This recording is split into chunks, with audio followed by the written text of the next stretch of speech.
നമസ്കാരം. അന്യോന്യത്തിൻ്റെ ക്യാമറയ്ക്ക് മുന്നിൽ ഇന്നുള്ളത് ഡോക്ടർ ജോൺസ് കെ മംഗലം. നമസ്കാരം. നമസ്കാരം.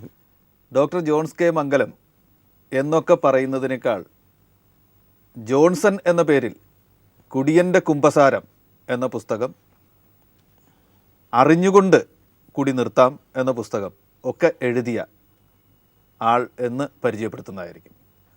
അതാണ് നല്ലത്. ആ തരത്തിൽ തന്നെയാണ് ഇപ്പോൾ താങ്കൾ അന്യോന്യത്തിൽ അതിഥിയായി വന്നിരിക്കുന്നത്.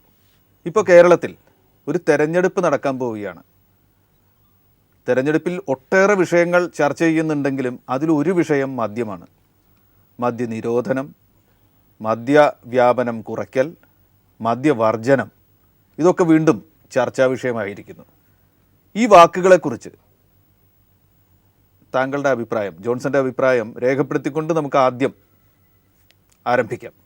തീർച്ചയായിട്ടും നമ്മുടെ ഇന്നത്തെ കേരള സമൂഹം നേരിട്ടുകൊണ്ടിരിക്കുന്ന ഏറ്റവും വലിയൊരു പ്രതിസന്ധി ഈ മദ്യവുമായിട്ട് ബന്ധപ്പെട്ടിട്ടുള്ളതാണ്. കഴിഞ്ഞ ഒരു വർഷത്തോളമായിട്ട് നമ്മൾ വളരെ എല്ലാ ചാനലുകളും എല്ലാ ആൾക്കാരും ഇതിനെക്കുറിച്ച് തന്നെയാണ് ചർച്ച ചെയ്തുകൊണ്ടത്.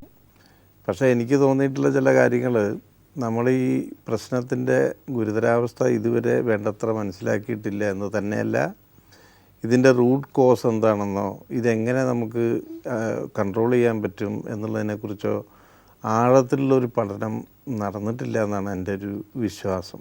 എന്താണ് ആ ആഴത്തിലുള്ള പഠനത്തിലേക്ക് പോവുകയാണെങ്കിൽ നമ്മൾ ഏത് തരത്തിൽ ആലോചിക്കണം? നമ്മൾ ആദ്യം തന്നെ മനസ്സിലാക്കേണ്ടത്, മനുഷ്യൻ എന്ന് പറയുന്ന ആ ജീവി അവനൊരു സുഖാന്വേഷിയായിട്ടുള്ള ഒരു ജീവിയാണ്. അപ്പോൾ സുഖം ഇപ്പോൾ ഏത് തരത്തിലുള്ള സുഖമാണെങ്കിലും ആ സുഖം അനുഭവിക്കണമെന്ന് ആഗ്രഹിച്ചു പോകുന്ന ഒരു മനസ്സിൻ്റെ ഉടമയാണ് ഒരു മനുഷ്യൻ. മദ്യത്തോട് അവന് താല്പര്യമുണ്ട്. തീർച്ചയായിട്ടും താല്പര്യം ഉണ്ടാകും. അത് ചരിത്രത്തിൻ്റെ നമ്മൾ രേഖപ്പെടുത്തിയിട്ടുള്ള ചരിത്രം എടുത്ത് പരിശോധിച്ച് നോക്കിയാൽ അതിൻ്റെ ആരംഭഘട്ടം മുതൽ ഈ തരത്തിൽ മദ്യം ഉപയോഗിച്ചിരുന്നു എന്ന് വേണമെങ്കിൽ കാണാം.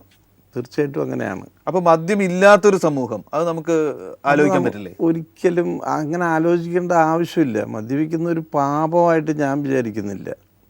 കാരണം നമ്മുടെ ഇന്നത്തെ സമൂഹത്തിൽ മദ്യം പലപ്പോഴും നമ്മുടെ സൗഹൃദങ്ങളെ ഊട്ടി വളർത്താനും മനസ്സൊന്ന് തുറന്ന് സംസാരിക്കാനും നമ്മുടെ ഇൻഹിബിഷൻസിനെ അവോയ്ഡ് ചെയ്യാനും അതിനൊക്കെ പറ്റിയ, എപ്പോഴെങ്കിലുമൊക്കെ നമുക്കൊന്ന് റിലാക്സ് ചെയ്യണമെന്ന് തോന്നിയാൽ അതിനുപയോഗിക്കാവുന്ന ഒരു വസ്തു തന്നെയാണ് മദ്യം. പിന്നെ എവിടെ വെച്ചാണ് മദ്യപാന ശീലം അപകടമായി മാറുന്നത്? അതാണ് നമ്മുടെ ഈ സാക്ഷര കേരളത്തിൻ്റെ ഏറ്റവും പ്രധാനപ്പെട്ട ഒരു വിഷയം. നമ്മൾ സാക്ഷരരാണ് എന്നൊക്കെ പറയുന്നുണ്ട് എങ്കിൽ പോലും ആരോഗ്യരംഗത്ത്, പ്രത്യേകിച്ചും മദ്യപാനത്തിൻ്റെ ഈ ഒരു മേഖലയിൽ നമ്മൾ സാക്ഷരരല്ല. കേരള ജനത തീരെ സാക്ഷരരല്ല. അപകടകരമായി മദ്യപിക്കുന്ന ആളാണോ മലയാളി? അതെ. കാരണം എന്താണെന്ന് വെച്ചാൽ, ഈ മദ്യപാനം രണ്ട് തരത്തിലുള്ള മദ്യപാനമുണ്ട്. ഒന്ന് സ്വയം നിയന്ത്രിക്കാവുന്ന അളവിൽ അയാളുടെ താല്പര്യങ്ങൾക്കനുസരിച്ച് അതൊരു നല്ല വസ്തുവായിട്ട് ഉപയോഗിക്കാൻ പറ്റും. അത് ആപ്പിറ്റൈസർ എന്നുള്ള നിലയ്ക്കും മനസ്സിന് സന്തോഷം ഉണ്ടാക്കുന്നതും പിന്നെ സോഷ്യൽ ബീയിങ് എന്നുള്ള നിലയ്ക്കും അത് ചെയ്യുന്നതുകൊണ്ട് വലിയ തെറ്റൊന്നുമില്ല. പക്ഷേ ഇതിനൊരു സ്റ്റേജ് കഴിഞ്ഞാൽ ആ സ്റ്റേജ് കഴിയുന്നതിനനുസരിച്ച് ഇതൊരു രോഗമായിട്ട് തീരും എന്നുള്ളതാണ് വസ്തുത. ആൽക്കഹോളിസം എന്ന് പറയുന്ന ഒരു രോഗം ഉണ്ട് എന്നുള്ള കാര്യം പോലും നമ്മുടെ സാക്ഷര കേരളത്തിലെ സാധാരണ മനുഷ്യന്മാർക്ക് അറിയില്ല. അപ്പോൾ ഈ 80% ആൾക്കാർക്കും സോഷ്യൽ ഡ്രിങ്കേഴ്സായിട്ട് ജീവിക്കാൻ പറ്റുന്ന ഒരു സമൂഹമാണ് നമ്മുടെ. അത് ഒരിക്കലും കുടുംബത്തിന് വലിയ പ്രശ്നം ഉണ്ടാക്കാത്ത രീതിയിൽ, അയാളുടെ ആരോഗ്യത്തിന് ഹാനികരമല്ലാത്ത രീതിയിൽ വല്ലപ്പോഴും മദ്യപിക്കുന്ന ആൾക്കാരാണ് ബഹുഭൂരിപക്ഷം കേരള ജനതയും. എവിടെ വെച്ചാണ് കുഴപ്പമില്ലാത്ത തരത്തിൽ മദ്യപിക്കുന്ന ഒരാളെന്നും അപകടകരമായ രീതിയിലുള്ള മദ്യപാന ശീലത്തിന് അടിപ്പെട്ട ഒരാളെന്നും നമുക്ക് വേർതിരിച്ച് പറയാൻ പറ്റും? എവിടെ വെച്ച് കുഴപ്പം തുടങ്ങും?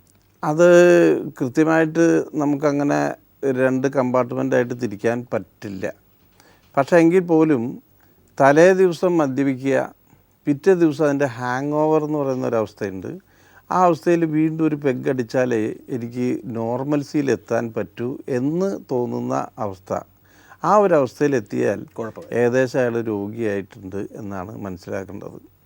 അപ്പോൾ അങ്ങനത്തെ ഒരവസ്ഥ എത്തുന്നതിന് മുൻപ് തന്നെ എനിക്ക് ഈ രോഗം ബാധിക്കാനായിട്ടുള്ള സാധ്യതയുണ്ട്, അഥവാ രോഗം ബാധിച്ചു തുടങ്ങിയിട്ടുണ്ട് എന്ന് മനസ്സിലാക്കുന്ന ഒരാൾ, അങ്ങനെ മനസ്സിലാക്കാൻ അയാൾക്ക് പ്രാപ്തി ഉണ്ടെങ്കിൽ അവിടെ വെച്ച് അയാൾ മദ്യപാനം പൂർണ്ണമായിട്ട് ഉപേക്ഷിക്കണം.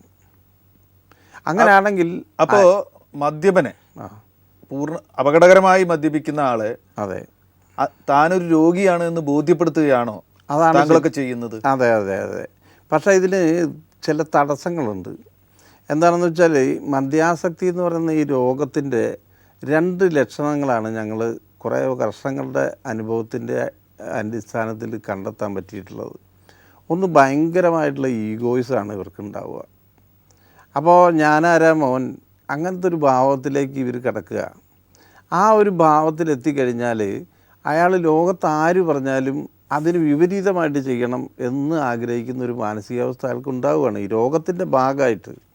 അതുകൊണ്ട് തന്നെ ഈ സ്റ്റേജിലെത്തിയ ഒരാളോട് നിൻ്റെ മദ്യപാനം കൂടി പോകുന്നുണ്ട് നിർത്തിട്ടോ എന്ന് പറഞ്ഞാൽ അവൻ ഒരിക്കലും അത് സമ്മതിക്കില്ല. ഒരു പ്രശ്നമില്ല, എപ്പോൾ വേണമെങ്കിൽ നിർത്താൻ പറ്റും, നീ പോടാ, അങ്ങനെ പറയുള്ളൂ. അപ്പോൾ ആ ഒരു വല്ലാത്തൊരു വിഷയ സർക്കിളാണ് അത്. അപ്പോൾ ഇങ്ങനെ മദ്യപര് ധാരാളം, ഇത്തരത്തിൽ മോശമായ രീതിയിലുള്ള മദ്യപര് ധാരാളം ഉണ്ടാവാൻ സാധ്യതയുള്ള ഒരു സമൂഹമായി നമ്മുടെ സമൂഹം മാറിയിട്ടുണ്ട്. ഇവിടെ മദ്യ വിരുദ്ധ നിലപാടുകൾ, ഇത്തരത്തിലുള്ള അപകടം ഉണ്ടാവാത്ത തരത്തിൽ മദ്യത്തെ കൈകാര്യം ചെയ്യണം എന്ന നിലപാടുകളുടെ മുദ്രാവാക്യം എന്തൊക്കെയായിരിക്കണം? മദ്യ നിരോധനം എന്നതൊരു മുദ്രാവാക്യമാവാൻ പറ്റുമോ? ഒരിക്കലും പറ്റില്ല. മദ്യം നിരോധിച്ചിട്ട് കാര്യമില്ല. ഇല്ല. പ്രത്യേകിച്ചും ആൽക്കഹോളിസം ഉണ്ടാക്കുന്ന ഈ രോഗലക്ഷണം നിരോധിക്കാൻ പറഞ്ഞാൽ അത് ചെയ്യും. നിരോധിച്ചാലും മദ്യം തേടി പോകും. പിന്നെന്താ സംശയം? കണ്ടെത്തും, കുടിക്കും. ഒരു സംശയമില്ല. അവിടെ എന്ത് ചെയ്യണം? എങ്ങനെ മദ്യവർജനം എന്ന് പറയും? കേൾക്കുമ്പോൾ നല്ല രസമുള്ള ഒരു കാര്യമാണ്. മദ്യവർജനത്തിന് ആദ്യം വേണ്ടത് ഇതൊരു രോഗമാണെന്ന് നമ്മുടെ സമൂഹത്തെ പഠിപ്പിക്കുക. അങ്ങനെ രോഗമാണെന്ന് മനസ്സിലാക്കി കഴിഞ്ഞാൽ ഒരാൾ മദ്യപിക്കുമ്പോൾ തന്നെ അവൻ്റെ കുടുംബത്തിലുള്ളവർക്കും അവർക്കും സ്വയം അറിയാം ഇതൊരു രോഗത്തിലേക്കാണ് പോകാൻ സാധ്യതയുള്ളൊരു അപകടകരമായിട്ടുള്ള സംഗതിയാണ്. പക്ഷെ ജോൺസൺ, ഇത് പറയുമ്പോൾ ഉള്ളത് എന്താണെന്ന് വെച്ചാൽ, പണ്ടൊക്കെ നമ്മുടെയൊക്കെ കുട്ടിക്കാലത്ത് ഉള്ളതിനേക്കാൾ കൂടുതൽ മദ്യ ലഭ്യത ഇപ്പോൾ ഉണ്ട്. കൂടുതൽ ബാറുകളുണ്ട്, കൂടുതൽ മദ്യ വിൽപ്പന കടകളുണ്ട്. അത് ടാബു അല്ലാതായി, ഒരു പാപമല്ലാതായി തീർന്നു എന്ന നിലയ്ക്കുള്ള ഒരവസ്ഥയുണ്ട്. കുട്ടികൾക്ക് പോലും മദ്യം വേണമെങ്കിൽ കിട്ടാനുള്ള സാധ്യതയുണ്ട്. അതൊക്കെ കുറച്ച് കൊണ്ടുവരണ്ടേ? അവിടെയല്ലേ മദ്യവ്യാപനം കുറയ്ക്കണം. ഈ ബാറുകൾ അടയ്ക്കുന്നു, വിൽപ്പനശാലകളുടെ എണ്ണം കുറയ്ക്കുന്നു, അതൊക്കെ ഒരു ആവശ്യമല്ലേ? സത്യം പറഞ്ഞാൽ ഒന്ന് പരിശോധിച്ച് നോക്കിയാൽ നമുക്കറിയാം. ഇപ്പോൾ എൻ്റെ നാട്ടിൽ തന്നെ മദ്യപാനം ബാറുകളിൽ പോയി കുടിച്ചിരുന്ന ആൾക്കാരാണ് ഞങ്ങളുടെ നാട്ടിലുള്ള ആൾക്കാർ. ഒരു 6 കിലോമീറ്റർ ദൂരെ പോയിട്ട് വേണം അന്ന് ബാറിൽ പോകാനായിട്ട്. ഇപ്പോൾ അതിനുശേഷം ഈ 6 കിലോമീറ്റർ പോയാലും വരി നിന്ന് ബീവറേജ് കോർപ്പറേഷനിൽ നിന്ന് ഈ സാധനം വാങ്ങിക്കാൻ കിട്ടും. പക്ഷേ ഈ വരി നിൽക്കുന്നതിന് പകരം ഇപ്പോൾ എന്താ പറ്റുകയെന്ന് വെച്ചാൽ എൻ്റെ നാട്ടിലെല്ലാവരും വാങ്ങിക്കുന്നത് കുക്കറാണ്. 5 ലിറ്റർ കൊള്ളുന്ന കുക്കറുകൾ വാങ്ങിക്കുകയാണ്. അപ്പോൾ എന്താ സംഭവം എന്ന് വെച്ചാൽ സ്വന്തം വീട്ടിൽ മാറ്റാൻ പറ്റും. ഇത് ആരും അറിയില്ല, ഒരു പ്രശ്നമില്ല, ഈ വരി നിൽക്കേണ്ട ആവശ്യമില്ല. അപ്പോൾ ആ രീതിയിലുള്ള മദ്യം നിയന്ത്രിക്കുക അല്ലെങ്കിൽ മദ്യം ലഭ്യത കുറയ്ക്കുകയോ ചെയ്തുകൊണ്ട് പ്രശ്നം പരിഹരിക്കപ്പെട്ടില്ല. എന്ന പേരിൽ 10 വർഷത്തോളമായി ഒരു പ്രസ്ഥാനം നയിച്ചുകൊണ്ടിരിക്കുക. അതെ അതെ. അതിനു മുമ്പ് 20 വർഷത്തോളം മദ്യപിച്ചിരുന്ന ഒരാളാണ്. തീർച്ചയായിട്ടും അപകടകരമായ രീതിയിൽ മദ്യപിച്ചിരുന്നു. ഒരു കുടിയൻ തന്നെയായി മാറിയിരുന്നു. ആ കാലത്തേക്ക് തിരിഞ്ഞു നോക്കിയാൽ എന്ത് പറയാം? ഞാനതിനെ കാണുന്നത്, ഞാനൊരു വലിയ മണ്ടനായിരുന്നു. എനിക്ക് കുറേ വിദ്യാഭ്യാസം ഉണ്ടെന്നൊക്കെയാണ് ഞാൻ വിചാരിച്ചിരുന്നത്. അത് കുറേ വിദ്യാഭ്യാസമോ? ഡിഗ്രിക്കും PGക്കും റാങ്കോടുകൂടി ജയിച്ച ഒരാളായിരുന്നു. അതെ. അത് കഴിഞ്ഞ് പിന്നെ ഞാൻ ഗവേഷണം നടത്തി. എനിക്ക് ഗാന്ധിയൻ ഫിലോസഫിയിൽ ഡോക്ടറേറ്റ് എടുത്തു.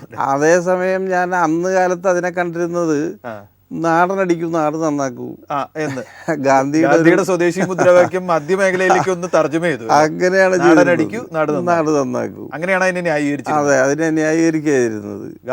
ഗാന്ധിയൻ ദർശനത്തെക്കുറിച്ച് ഗവേഷണവും കൂടിയും ഒരുമിച്ച് നടത്തി. എന്നിട്ട് അതിനുശേഷം അസാധ്യ നിലയിലെത്തി. അതെ. അതിനുശേഷം പിന്നെ ഞാൻ കേരളവർമ്മ കോളേജിൽ താൽക്കാലിക അധ്യാപകനായിട്ട് കുറച്ചു കാലം ജോലി ചെയ്തു. അപ്പോൾ ഒന്ന് കൺട്രോൾ ചെയ്തു, ഡീസൻ്റായി. മാഷൊക്കെ ആയി. അങ്ങനെ കടിക്കാൻ പാടില്ല, രഹസ്യമായിട്ടൊക്കെ വല്ലപ്പോഴും അടിക്കാം. പക്ഷേ പെട്ടെന്ന് ആ ജോലി പോയി. വീണ്ടും ഞാൻ ഈ മദ്യത്തിന് അടിമയായി. അതിനുശേഷം എറണാകുളം ലോ കോളേജിൽ പോയി 3 കൊല്ലം പഠിച്ച്, ഈവനിങ് കോളേജിൽ പഠിച്ച്, LLB പാസ്സായി. അതിനുശേഷം തൃശ്ശൂർ കോടതിയിൽ പ്രാക്ടീസ് ചെയ്യാൻ തുടങ്ങി. ബാറിൽ മറ്റൊരു ബാറിൽ. പക്ഷേ അപ്പോഴൊക്കെ ഈ മദ്യം എൻ്റെ കൂടെ ഉണ്ട്. അവസാനമാണ് എനിക്കത് സ്വയം മനസ്സിലാക്കാൻ പറ്റുന്നത്. ഏത് സ്റ്റേജ് എത്തിയപ്പോഴാണ് മനസ്സിലായത്? അത് അവസാന സ്റ്റേജ് വരെ നമ്മളിങ്ങനെ റെസിസ്റ്റ് ചെയ്ത് മരിച്ചു പോകുന്നുള്ളിടത്ത് എത്തി. മരിച്ചു പോകുന്നുള്ള ഒരു സമയത്ത് അതുപോലെ എല്ലാവരും നമ്മൾ ഉപേക്ഷിക്കും. കാരണം അവർക്കൊന്നും അഫോർഡ് ചെയ്യാൻ പറ്റില്ല ഒരു മദ്യപാനിയെ. ഭാര്യ ഉപേക്ഷിക്കും, മക്കൾ ഉപേക്ഷിക്കും, നാട്ടുകാർ നമ്മളെ വളരെ പരിഹസിക്കും, പുച്ഛിക്കും, സമൂഹത്തിൽ നിന്ന് ഭ്രഷ്ടനാക്കപ്പെടും. തീർച്ചയായിട്ടും അതൊക്കെ ഉണ്ടായി ജോൺസൺ? തീർച്ചയായിട്ടും എൻ്റെ ജീവിതത്തിൽ അങ്ങനെ ഉണ്ടായി. അങ്ങനത്തെ ഒരു അവസ്ഥയിൽ എത്തിപ്പെടുമ്പോഴാണ് ഞാൻ സ്വയം പരിശോധിക്കാൻ തുടങ്ങുന്നത്. മദ്യത്തെക്കുറിച്ച് പഠിക്കുകയാണോ ചെയ്തത് അതോടുകൂടി? അല്ല, അതോടുകൂടി പിന്നെ വേറെ സ്കോപ്പില്ല. പിന്നെ ചെയ്യാവുന്ന 2-3 ഓപ്ഷനാണ് പിന്നെ ഉള്ളത്. ഒരു മദ്യപാനിയെ സംബന്ധിച്ചിടത്തോളം, ഒന്ന് ഒരു അപകടത്തിലൂടെ മരിക്കാം, 2 രോഗം ബാധിച്ച് മരിക്കാം, 3ാമത്തെ ഓപ്ഷനാണ് എല്ലാവരും ചെയ്യുക, സൂയിസൈഡ് ചെയ്യുക. അപ്പം ഞാനും അങ്ങനത്തെ ഒരു മാനസികാവസ്ഥയിൽ എത്തിയപ്പോൾ, എൻ്റെ ഭാര്യ ഒരു ടീച്ചറായിരുന്ന കക്ഷിയാണ്. അവളുടെ ജോലി രാജിവെപ്പിച്ച് ഞാൻ എൻ്റെ കൂടെ കൊണ്ടുവന്ന് താമസിപ്പിച്ചു. കുറച്ച് ദൂരെയാണ് ജോലി ചെയ്തിരുന്നത്. കാരണം അങ്ങനെ എൻ്റെ കൂടെ അവളും കൂടെ ഉണ്ടെങ്കിൽ എനിക്ക് മദ്യപാനം നിർത്താൻ പറ്റും എന്നുള്ളൊരു വിശ്വാസത്തിൻ്റെ അടിസ്ഥാനത്തിലാണ് അങ്ങനെ ചെയ്തത്. മദ്യം നിർത്താൻ തീരുമാനിച്ചുകൊണ്ട് ഇങ്ങനെ ചെയ്തു? അതെ. പക്ഷെ അതും പരാജയപ്പെട്ടു. അവൾ എൻ്റെ കൂടെ വന്നതുകൊണ്ട് എൻ്റെ മദ്യപാനം അവളുടെ ജോലി പോയി കൂടി തുടർന്നു. അതെ. അങ്ങനത്തെ ഒരവസ്ഥയിൽ പിന്നെ ചെയ്യാവുന്നത് സൂയിസൈഡാണ് എന്ന് പൂർണ്ണ ബോധ്യമായപ്പോഴും എനിക്ക് എൻ്റെ ഭാര്യയോടും മകനോടും ഒക്കെ ഒരു കടപ്പാടുണ്ട്. ഞാൻ അങ്ങനെ ഒരു വൃത്തികെട്ടൊരു ജന്തുവൊന്നുമല്ല, നല്ലൊരു മനസ്സ് എനിക്കുണ്ടെന്നാണ് എൻ്റെ വിശ്വാസം. അപ്പോൾ അതുകൊണ്ട് ഇവരെ വഴിയാധാരാക്കിയിട്ട് ഞാൻ സൂയിസൈഡ് ചെയ്യുന്നതിലും കാര്യമില്ല. അങ്ങനത്തെ ഒരു സ്റ്റേജിൽ പിന്നെ എന്താണ് ഓപ്ഷൻ എന്ന് ആലോചിച്ചപ്പോഴാണ് ഒരു ഇൻഷുറൻസ് എടുക്കാമെന്ന് വിചാരിക്കുന്നത്. അതൊരു ബുദ്ധിപരമായിട്ടുള്ള തീരുമാനമാണ്. മരിച്ചു പോവുകയാണെങ്കിലും കുറച്ച് പൈസ അവർക്ക് കിട്ടും. അത് ഒരു ആക്സിഡൻ്റ് ആക്കി കൂടെ മാറ്റുകയാണെങ്കിൽ കൂടുതൽ പൈസ കിട്ടും. ഈ രീതിയിലൊക്കെ ചിന്തിക്കുന്ന ഒരവസ്ഥയിലെത്തിയപ്പോൾ എന്നാൽ പിന്നെ ഇൻഷുറൻസ് എടുക്കാം. പക്ഷേ അന്ന് 35 വയസ്സ് കഴിഞ്ഞ് എനിക്ക് 36ാമത്തെ വയസ്സിലായതുകൊണ്ട് ഫിസിക്കൽ ഫിറ്റ്നസ് വേണമെന്ന് ആവശ്യപ്പെടുകയാണ് ഇൻഷുറൻസിൻ്റെ പോളിസി എടുക്കണമെങ്കിൽ. അപ്പോൾ സാധാരണ ഒരു തവണ ട്രീറ്റ്മെൻറ്റിന് പോയാൽ, ഞാൻ കേരളത്തിലെ ഒട്ടുമിക്ക അഡിക്ഷൻ സെൻറ്ററിലും ചികിത്സയിൽ കഴിഞ്ഞിട്ടുണ്ട് ഇതിനു വേണ്ടി. അവിടെയൊക്കെയുള്ള മെത്തേഡ്സ് എനിക്കറിയാം. അതുകൊണ്ട് ഒരു തവണയും കൂടെ പോയി നോക്കിയാൽ ഫിറ്റ്നസ് സർട്ടിഫിക്കറ്റ് ചിലപ്പോൾ കിട്ടും. അതിനുള്ള ഒരു ശ്രമം എന്നുള്ള നിലയ്ക്കാണ് അവസാനം ഒരു അഡിക്ഷൻ സെൻറ്ററിൽ പോയത്. അവിടെ വെച്ചാണ് എന്നോടൊരു ഡോക്ടർ പറഞ്ഞു തരുന്നത്, ഇത് ഒരു രോഗമാണ്. എനിക്കും ആദ്യം വിശ്വാസം തോന്നിയില്ല. എന്ത് പിന്നെ കള്ളുടിക്കുന്ന രോഗ നല്ല കാര്യമായി, അതങ്ങനെ രോഗമൊന്നുമല്ല എന്നാണ് എൻ്റെ വിശ്വാസമായിരുന്നത്. പക്ഷേ അദ്ദേഹം പറഞ്ഞു തന്ന സിംറ്റംസും എല്ലാം പരിശോധിച്ച് നോക്കിയപ്പോൾ, എൻ്റെ ജീവിതമായിട്ട് പരിശോധിച്ച് നോക്കിയപ്പോൾ സത്യമാണ്, അത് രോഗമാണെന്നുള്ള കാര്യം ഞാൻ കൺവിൻസ്ഡായി. ഇതൊരു രോഗമാണ്, മാറ്റാൻ കഴിയും എന്ന തിരിച്ചറിവുണ്ടായപ്പോൾ നിർത്താൻ പറ്റുമോ? പിന്നെ എന്താ സംശയം? അതേ രീതിയാണോ അവിടെ പുനർജനിയിൽ പിന്തുടരുന്നത്? അതെ. എത്ര പേരെ ചികിത്സിച്ചു ഈ 10 കൊല്ലത്തിനിടയിൽ? ചികിത്സ എന്ന് പറയാൻ പറ്റില്ല, നമ്മൾ എത്ര പേരെ ഇത്തരത്തിൽ മാറ്റിയെടുത്തു? ഒരു 10,000 പേരെങ്കിലും ഞങ്ങളുടെ സ്ഥാപനത്തിലൂടെ രക്ഷപ്പെട്ടിട്ടുണ്ട്. തീർച്ചയായിട്ടും.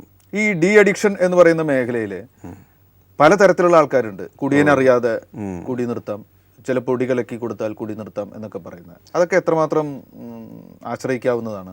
ഈ മദ്യപരറിയാതെ കുടി നിർത്താമെന്ന് പറഞ്ഞ് പരസ്യങ്ങൾ പത്രത്തിൽ കാണാറുണ്ട്. ഞാനിതൊക്കെ പരീക്ഷിച്ച് നോക്കിയിട്ടുള്ള ആൾക്കാരെ നേരിട്ട് പരിചയപ്പെടുകയും ചെയ്തിട്ടുള്ള ആളെന്നുള്ള നിലയ്ക്ക് ഇതെല്ലാം അബ്സൈഡായിട്ടുള്ള ചില മെത്തേഡ്സാണ്. ഒന്ന്, ഇപ്പോൾ മദ്യപരറിയാതെ ആ പരസ്യത്തിലൂടെ നമുക്ക് അയച്ചു കിട്ടും, മരുന്ന് നമുക്ക് വീട്ടിലെത്തിച്ചേരും VPP ആയിട്ട്. ആ സാധനം ശരിക്കും പറഞ്ഞാൽ ഈ അവേർഷൻ തെറാപ്പി എന്ന് പറയുന്ന പഴയ ഒരു പ്രിൻസിപ്പിളുണ്ട്.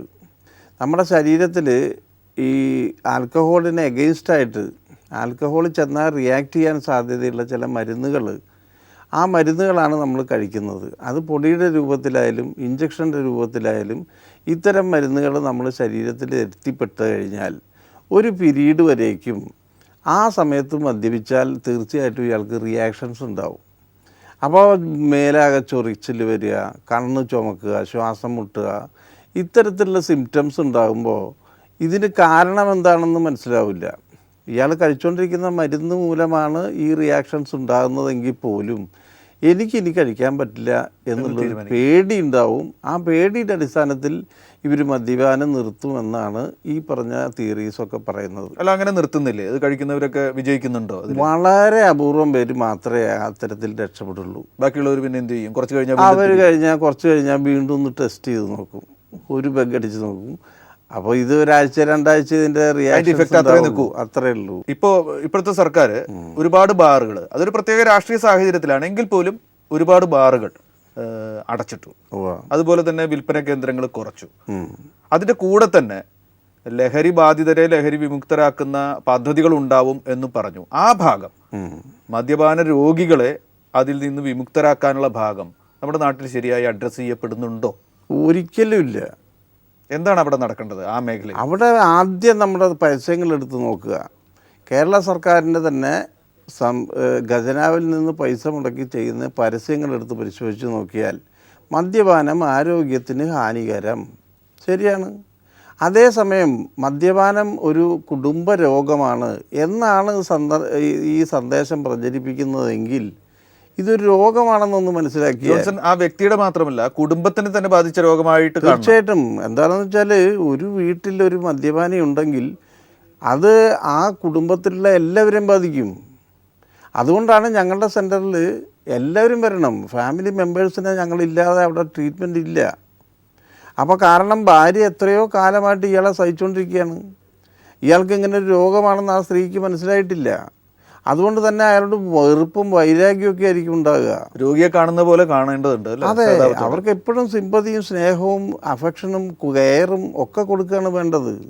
മദ്യം വലിയൊരു സാമൂഹ്യ വിപത്തായി മാറിയിട്ടുണ്ട്. അപ്പോൾ അതിനെ അഡ്രസ്സ് ചെയ്യുമ്പോൾ നമ്മുടെ സമൂഹം, അതിൻ്റെ നേതൃത്വം കൊടുക്കുന്ന സർക്കാർ എന്ത് കാഴ്ചപ്പാടോടെ വേണം ആ രംഗത്ത് ഇടപെടാൻ? അല്ല, ഞാൻ പറഞ്ഞത് ഇത് ആദ്യം നമ്മൾ ബോധവൽക്കരണത്തിലൂടെയാണ് ഈ പ്രശ്നത്തിന് അഡ്രസ്. ബോധവൽക്കരണം വളരെ അബ്സ്ട്രാക്റ്റ് ആയിട്ടുള്ള ഒരു ആശയമാണ്. അത് എങ്ങനെ കൊടുക്കാൻ കഴിയും? ഇപ്പോൾ ഒരു ഉദാഹരണം ഞങ്ങൾ പറഞ്ഞുതരാം. ഞങ്ങളുടെ സ്ഥാപനം ഇപ്പോൾ ഒരു ഡോക്യു ഫിക്ഷൻ ചെയ്തിട്ടുണ്ട്. അമൃതം ഗമയ എന്ന് പറയുന്ന പേരിലാണ് ഞങ്ങളത് ചെയ്തിട്ടുള്ളത്. ഇവിടെ ഞങ്ങൾ വേറെ ഞങ്ങളുടെ സ്ഥാപനത്തെക്കുറിച്ച് ഒരക്ഷരം പോലും പറയുന്നില്ല.